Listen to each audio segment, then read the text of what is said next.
You're welcome. I want to speak on multi-factor authentication. All right. What is authentication really? When we're talking about authentication, we are talking about a way by which the system can verify identification. So you have identification, you have authentication. So in identification, the user is identifying himself or herself to the system. All right, maybe you are typing a password, or you are typing a user ID or whatever you are keying in into the system. All right, so that is identification. So you are identifying yourself as a user to the system. All right, so but authentication, the system performs authentication, that is, it verifies the credentials you have submitted to it. Now, when we're talking about multi-factor authentication, it's about the fact that in today's complex automated environment, it is not enough for you to use a level of what is a single level of authentication. You have to complicate it in a way in such that you have multiple levels of authentications. All right. So now, when we are looking at the authentication levels, okay, there are actually three levels in authentication, which you can pick from when you are designing your information security system. For example, you have a word to know. Okay, so when we are talking about word to know, we're talking about um, things like passwords. Okay, so your password is word to know. Your user ID is word to know. All these are things you need to do before you can gain access to the system. All right, your passphrase. Okay, your passphrase is also word to know. So you have a particular phrase which you speak, and the system can verify that for you to have access. So these are word to know, and this level of authentication is what is most commonly used in today's automated environment. Basically, everybody has a user ID and password. Okay, then we have another level of authentication, which is what to have. So this has to do with what you are holding. For example, a token. So there are some access controls that require you to have strings from a token. All right, there may be the electronic cards.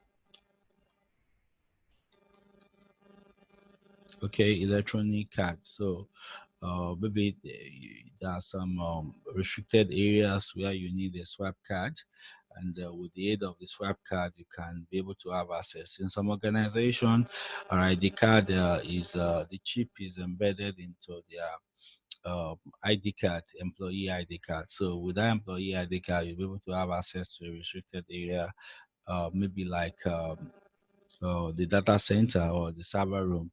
So this is basically what you are holding. So if you don't have that particular token or electronic card, you cannot have access. Then you have a what to are. Okay, so what to are is basically biometrics. Okay, biometrics, and we have different type of biometrics. So we have the fingerprints, which is the most commonly used, and basically the reason why it's most acceptable is because it is non-invasive. Non-invasive. So it's something that all you need to do is just place your finger on the material on the biometric device, and that is all. So it is easy, it is acceptable to most people. All right. Then you have iris, which is part of the eye. All right. You have retina, which is also part of the eye. You have palm. Okay, your palm tool could be used. You have facial recognition. Okay, facial recognition. Okay, so all these are uh, biometrics based on your physiological characteristics. We also have biometrics based on your behavioral characteristics. That is the way you behave. For example, uh, the way you sign, signature recognition.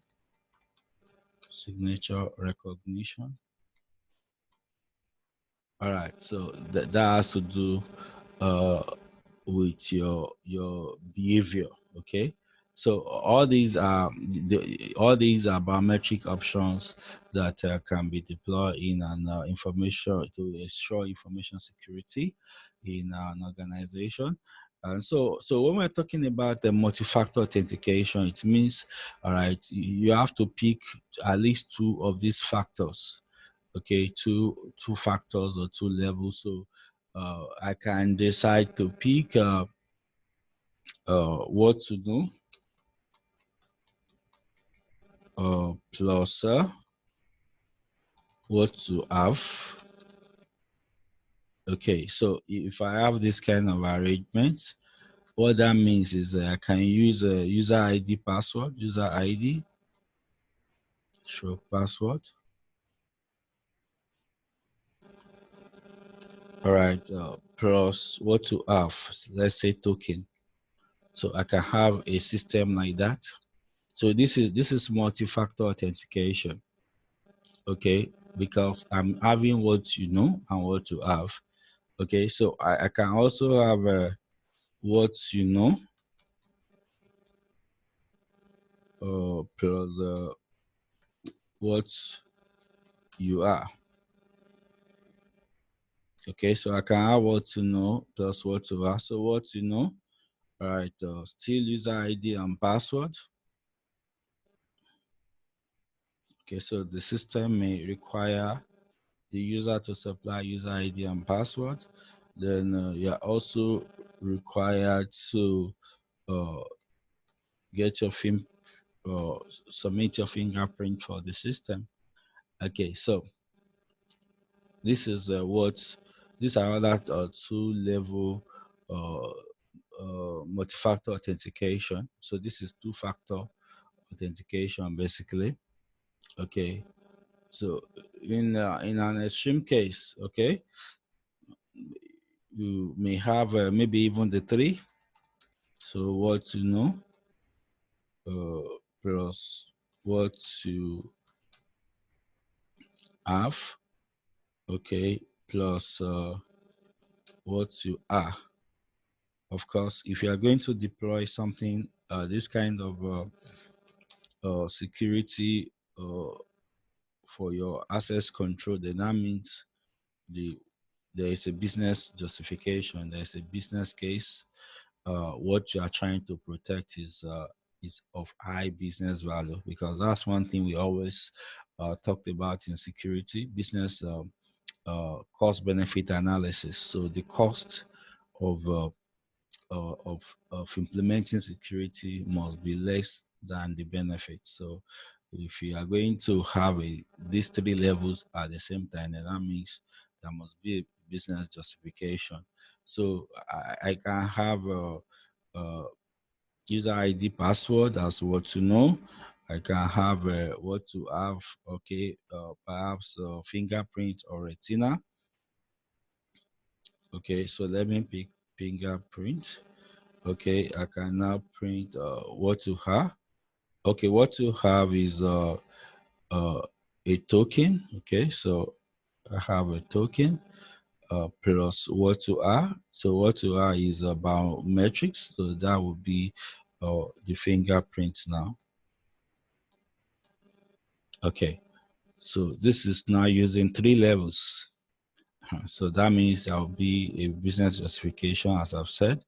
All right, but what is most common is two-factor authentication. All right, so this here is basically two-factor authentication.